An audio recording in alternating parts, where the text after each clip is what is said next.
বোলে বাইটি বহুত দিন হ'ল তোমাৰ ভিডিঅ' নোপোৱাৰ কিনো কম আৰু ৰাইজ মাহেকৰ প্ৰথমতে গলো নাচিকলে তাৰপিছত গলো দাদা এজনৰ ছোৱালী চাবলে তাৰপিছত আকৌ শিৱসাগৰলৈ গলো নহয় লগৰ এটা বিয়া খাবলে বৰ ভাল লাগিলে দেই ইফালে আকৌ তৃতীয় বিশ্বযুদ্ধৰ আগমন আনফালে আকৌ বিধানসভাৰ ইলেকশ্যন কিবা এটা ভাল লাগিছে আকৌ এইকেইদিন ফুলনি মানে বাগিচা বাগিচা মানেই ফুলনি হৈ আছে এওঁলোকৰ মানে নটিচ পিৰিয়ড বুলিবলৈ একোৱে নাথাকে ৰিজাইন দিয়া দিনাই বেলেগ এটা কোম্পানীত জইন কৰি লয় আমিহে 3 মাহ নটিচ পিৰিয়ড চাৰ্ভ কৰিব লাগে বাৰু যি কি নহওক চাই ভাল লাগে আকৌ এইকেইদিন মানে মুখ কেইখন চাই ভাল লাগে মুখৰ কথা কওঁতে মনত পৰিছে মোৰো চকু মুদিলে কাৰোবাৰ মুখখনলৈ বৰকে মনত পৰে পূজা পাতল কৰিছো উদগতি অলপো হোৱা নাই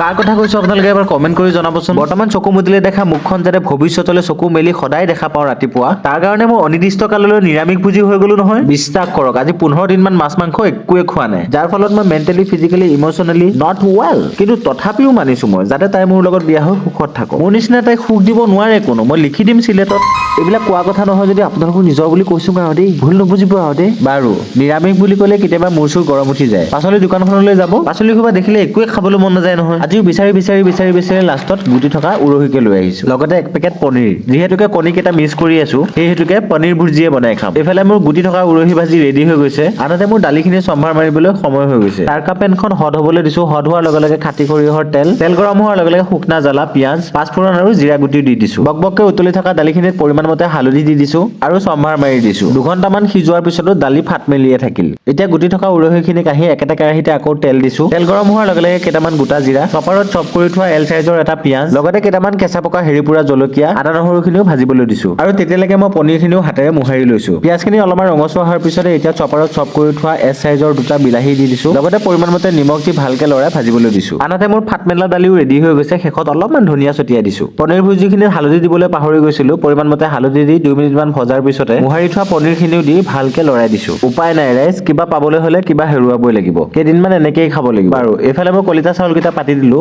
আৰু 5 মিনিট মানৰ পিছতে আজিৰ স্পেচিয়েল পনীৰ ভুজি ৰেডি শেষত অলপমান ধনিয়া ছিটি দিছো এইফালে ডাৱৰীয়া বতৰ অসুস্থ কুকাৰটো আজি চৰ্দি লাগছি নাকেদি শিঙা নলি গিছি বেছি পলম নকৰি হেচন এটা মাৰি চিটিটো মৰুৱাই ললো আৰু গৰমে গৰমে পৰিবেশন কৰিবলৈ লৈছো ইম্পৰ্টেড থালিখনৰ এহাতে লৈছো কলিতা চাউলৰ ভাত কাষতে লৈছো গুটি থকা উৰহি ভজা তাৰ অলপমান কাষতে লৈছো পনীৰ ভুজি এটা ভজলুক আৰু ভাতৰ ওপৰতে ফাটমেলা দালি দেখিতো খাং খাং লাগিছে খাই চালিহে গম পাম সদ হৈছে না নাই আমাৰ দুইটাৰে মংগলৰ কাৰণেহে এইবিলাক কৰিছো দেই মানে নিৰামিষ ভুজি হোৱাৰ কথা কৈছো বাৰু পলম নকৰি খাবলৈ আৰম্ভ কৰিছো ফাটমেলা দালি হলেও কিন্তু সোৱাদত আল্টিমেট হৈছে কি কম আৰু গুটি থকা উৰহিয়ে খাবা নে ফাটমেলা দালিয়ে খাবা নে পনীৰ ভুজিয়ে খাবা